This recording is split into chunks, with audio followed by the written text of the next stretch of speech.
Welcome inside the most sexiest, most relaxing, most comfortable place to be. I'm Lenny Green, and ladies, hold on to your seats. I've got another one. I got another heartthrob for you.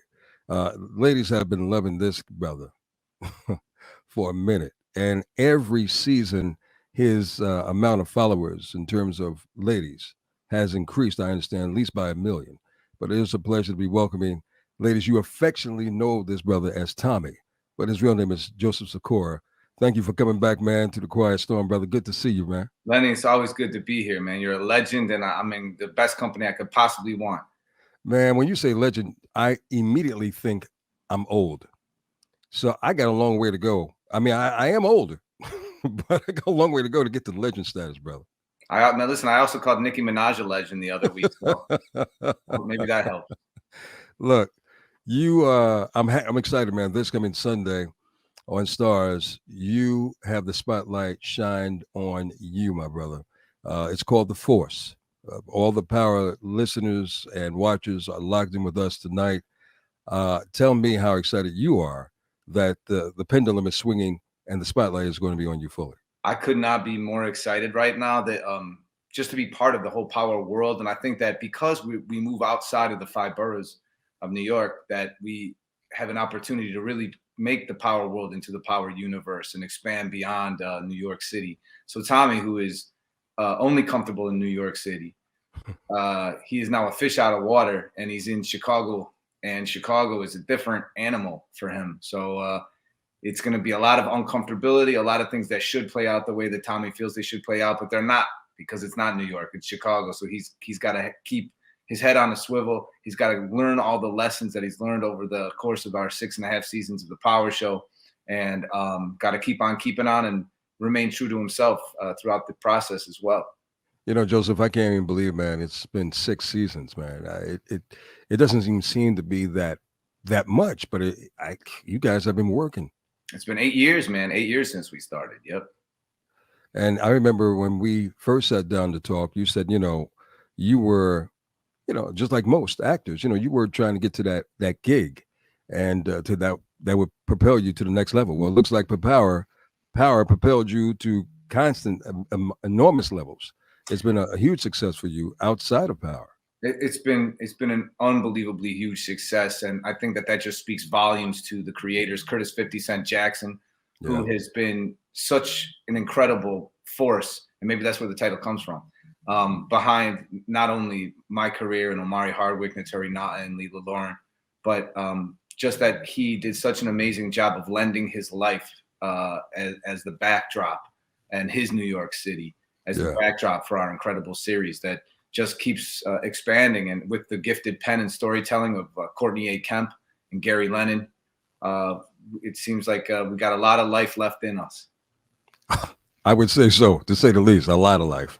Look, we have Joseph Sikora with us. Tommy is with us tonight from Power. You can catch him on Power Book 4 this Sunday. The time it's 9 p.m. I don't have to tell you all that because I know we have diehards from day one.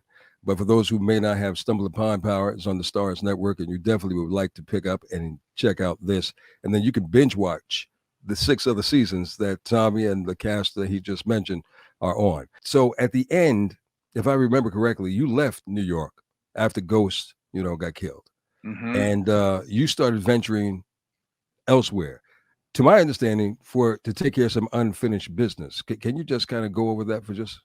Well, he left because everything was against him. He had the mob against him. He had the mafia against him. He had all of the street gangs, the Taínos against him. So he's really looking at a bridge that's just been burned. His best friend, brother, Ghost, is dead. His love of his life, Lakeisha, and her son, Cash. Lakeisha is dead, and her son is back with her father. Tariq and Tasha have turned their back on him. They're dead to him for all intents and purposes, even though he loves Tariq. His mother, she's dead to him. She said as much. You're dead to me.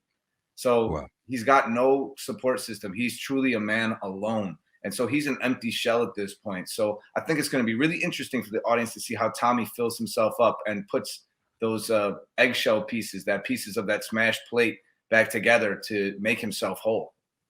Tommy always finds a way how to secure some kind of romance or love interest or the attention of a woman. And, Mm. come on, Joseph, your swag game has went up tenfold. Do you agree or disagree? You know what? I think that Tommy's swag game went up tenfold. I think my swag game is still on, 3 or 4, especially in the room with you, Lenny. No, Nobody can hang with you. brother. I heard when you were shooting in Chicago for the upcoming season, I heard that they had to stop filming because there were so many from bus drivers to ladies on the street. Don't let this brother fool you now. This brother, see, they walk right by me because you know why? I do radio, but they see you, Joseph. They see you every week, and they are in love with you. Look, the sisters love you. There's no denying that. Can I get an amen on that from you? Listen, amen. And there is no bigger badge of honor that I'd like to because believe me, that's a two-way street. That you give love, you get love, you get love, you give love, and so that's really easy for me, Lenny. So go. I know it is. I know it is. Man, you wake up every morning. I'm not even going to get into it, but he wakes up every morning, ladies and gentlemen. At least, at least a million women have him first on their mind. They wake up, they go to sleep, maybe listening to the quiet storm, and they wake up having to deal with work. It's just that simple. Sounds like a pretty sexy combo to me. You're going to, this is the setting in this upcoming season in Chicago, a place where you are born and raised in. Yep. And yeah. It's funny to go back, Lenny. I got to say that I haven't lived in Chicago. I've lived in New York now for most of my life. So to go back, what I did was I actually went there early to go and reacquaint myself with the city. So I knew, just like Tommy is going to have to reacquaint himself with the city or really acquaint himself with the city. So it was good for me to have art imitate life in that way, that things were so new. The old adage of you can never go home again is true. So it's everything is new and changed. So I had a really incredible time doing that. Now, when you were born and you was raised there, what part of Chicago did you grow up on? The Northwest side. I grew up in Norwood Park and Jefferson Park on the far Northwest side. Wow. Now, how is that different from the South Side? And did you ever hang out or chill? I did. Yeah. I hung out a lot on the South Side in Auburn, Gresham. We had a really close family. That was kind of my second family who were over there, the Powells, over at 89th and Wallace. And then I was all over the South Side because I boxed in the amateurs in Chicago Park districts for many years. It was a huge sense of my identity, and I loved it. I owe so much to my coach, Tom O'Shea, and the rest of the Matadors Boxing Club. So it was great. The South Side and the North Side, they mimic each in terms of look, like the houses. Right. The far South Side looks just like the far North Side in so many ways. So there's a lot of similarities in look. Now, because of Chicago's history and kind of the origin of the modern American political system, the city has been one of the most divided cities in the north of America for most of its history. And our show reflects that. So we're honest to that plight. Whereas in New York, you don't really have an all black neighborhood because there's always some Latin people, some Asian, even some scattered white, where there wouldn't be in Chicago, where you would have an all black neighborhood where it's all black, no other ethnicity. So there is a difference in that. And I think that that's a huge thing that we responsibly explore. But also Tommy would be like, what is this? Like this, because it's not New York. It doesn't exist there like that. So he has to discover that, the ins and the outs and the kind of street politics of a situation like that. So in 2022, it's still pretty much like that now? There are sections of the South Side that are white neighborhoods. There's infamously Beverly neighborhood is a mixed, a middle class mixed neighborhood. There's also kind of primarily all white neighborhoods on the South Side, like Mount Greenwood. But then you have neighborhoods that are, what we would consider all black neighborhoods of, Auburn Gresham or Inglewood. So you have those neighborhoods, and then you have neighborhoods that would be almost entirely Latino, like Little Village, and now Pilsen is changing, getting more gentrified. And then on the north side, you have neighborhoods that would be almost exclusively white all over the north side. So there is that division. Yeah. I've only been to Chicago a couple of times. I have never been to this huge food thing that you guys do. I forgot what it's called. Taste of Chicago. Taste of Chicago. I heard rave reviews about it, man. It's fantastic. It's so much fun. It is wild. I don't even know if they've had it for the last few years because of the COVID. The only thing I have a problem with, and I've proven it in too many people who are born and raised in Chicago, which we kind of go tug of war. And now that I know that you're a part of the Chicago life to a degree because you were born there, the pizza. I say New York pizza is still the best pizza. They say deep dish in Chicago is the best pizza. When I went to Chicago, they took me to the spot. It was more dough than I didn't appreciate it. So we went back and forth. Selena Johnson, she's an R&B singer that's out of Chicago. She says, no, forget about New York pizza. It's Chicago pizza. I still say Chicago pizza is. New York pizza is still at the top. Yeah, I mean, New York pizza. Chicago pizza. If you say deep dish versus a New York slice, it's New York all day, all day. I mean, my friend Premium Pete out here in New York, he's a Brooklynite, and he always calls it pizza soup, deep dish. So I kind of agree with him. I think that the thing is that people don't really eat deep dish all that much. It's kind of a once in a, like you eat it at a quinceañera or a graduation, but you know, because we would go to our local pizza spot, Phil's Pizza Doro on Milwaukee and Austin, and every Friday night you get a pie, but you don't get a deep dish. You get a regular flat pie, but we just cut it in squares instead of slices. You're working on so many other things. I want to talk about first your production company, Black Fox Productions, that you have alongside with your brother. Can you share some of that insight with us? Yeah, Black Fox is made to really give voices to the urban experience, whether that's rich, whether that's poor. It gives a voice to stories that we haven't necessarily focused on, and we try to make those very Chicago-centric stories. So we're bringing more work, more people, more spotlight back on the city of Chicago, which I think is underutilized in a lot of ways. And certainly my brother Alvin and I do. So we are focusing on those stories and bringing a lot of those stories to life, whether it's rich or poor, black or white. We kind of focus on the urban experience. Is Alvin also an actor? Albin. And no, he's not an actor. He's just good looking.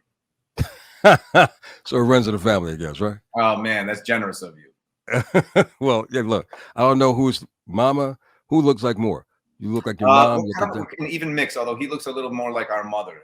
And I think that's what gives him the edge. Gotcha. A little more delicate than my big features. So is Black Fox Productions also looking for new talent? Presently, we are looking to develop stories exclusively. So new talent in terms of writing, in terms of people with stories. We're always interested in new material, new IP, but we have so much on our plate already. I'm sure. It's basically the Kevin Costner method of if you build it, they will come. And you guys have definitely built it. So that's what's up.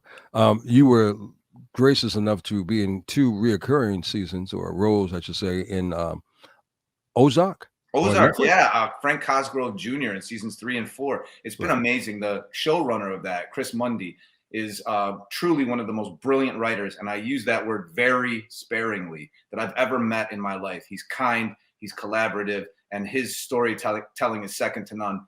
And I think that Laura Linney is truly one of America's great actors by far. Also loved working with Jason Bateman, who's a brilliant guy, and Julia Garner, who plays Ruth, is a delight and such a joy to work with. So even to be a small part on such a huge show was an honor.